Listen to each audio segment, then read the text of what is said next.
आपके एमपी ने वहां पे कह दिया है कि तोड़ दिया, लेकिन बाला साहब का कहना है कि जब तक मैं ऑन रिकॉर्ड आपसे कह रहा हूं कि जो स्टेटमेंट इम्तियाज जलील साहब महाराष्ट्र के सदर ने, प्रेसिडेंट ने जो इशू किया है वो पार्टी का ऑफिशियल स्टैंड है।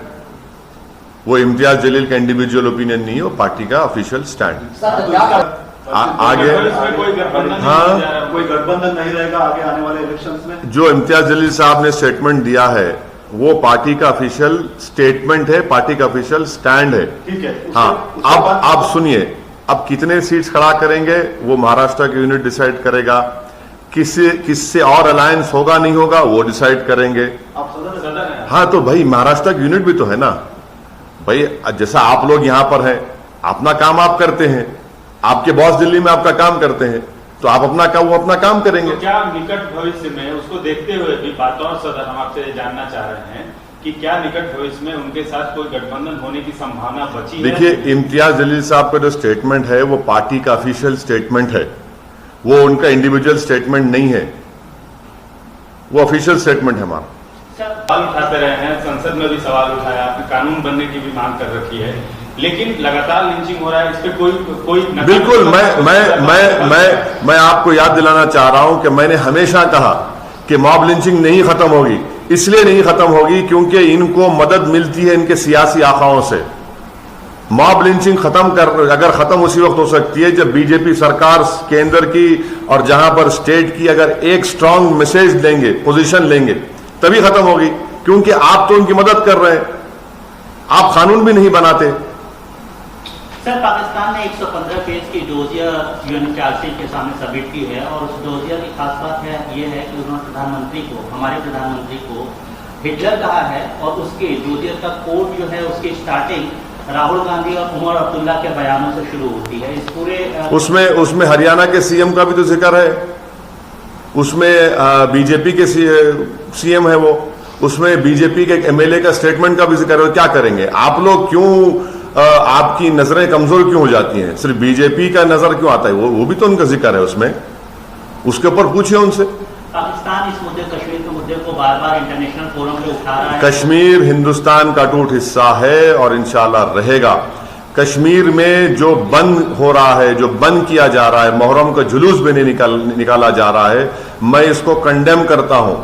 और एनएसए के स्टेटमेंट को मैं कंडेम करता हूं कि एनएसए ने कहा कि वहां पर हम उस वक्त छूट देंगे जब पाकिस्तान अपनी हरकतों से बाज आ जाएगा। हम मोदी सरकार से पूछना चाहते हैं कि पाकिस्तान का कश्मीर से क्या करना है? आप जोड़ रहे हैं कश्मीर को पाकिस्तान से। अरे उनके ऊपर, उस कश्मीर में क्या फंडामेंटल राइट्स लागू नहीं होते? क्या राइट टू लाइफ नहीं है उन लोगों को? क्यों एनएसए उसको जोड़ रहे हैं पाकिस्तान के साथ? और पाकिस्तान के साथ जोड़ते रहेंगे आप। हम कह रहे हैं कि हिंदुस्तान का अटूट हिस्सा है और रहेगा। तो ये बयान देकर तो आप तो उनको तक़वियत दे रहे हैं। ये तो गलत बयान उन्होंने दिया। और फिर आप कह रहे हैं कि सब अमन है। अमन है तो फिर जुलूस क्यों नहीं निकलता? अगर अमन है तो इंटरनेट क्यों नहीं चलता?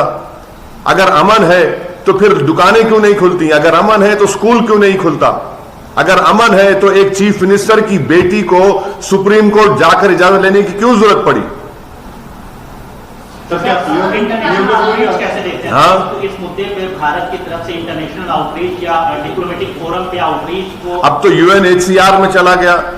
यूएनएचसीआर के कल उन्होंने टिप्पणी कर दी। ये तो सरकार को जवाब देना है इसका। तो हम तो शुरू से कह रहे थे इसको, पार्लियामेंट में मैंने कहा, हमने इसीलिए अपोज किया था उसको। अब ये सरकार की जिम्मेदारी है। बलदेव कुमार पर जो एचआर की बात कर रहे हैं, ह्यूमन राइट्स की बात कर रहे हैं, तो एक वहां का एमएलए है और वो भी इमरान खान की पार्टी का, यहाँ पर आके बता रहा है कि किस प्रकार से वहां पे। देखिए, असाइलम का जो लॉ है ना, रिलीजियस परसिक्यूशन के ऊपर असाइलम मिल सकता है, मगर ये तो वहां का एमएलए है।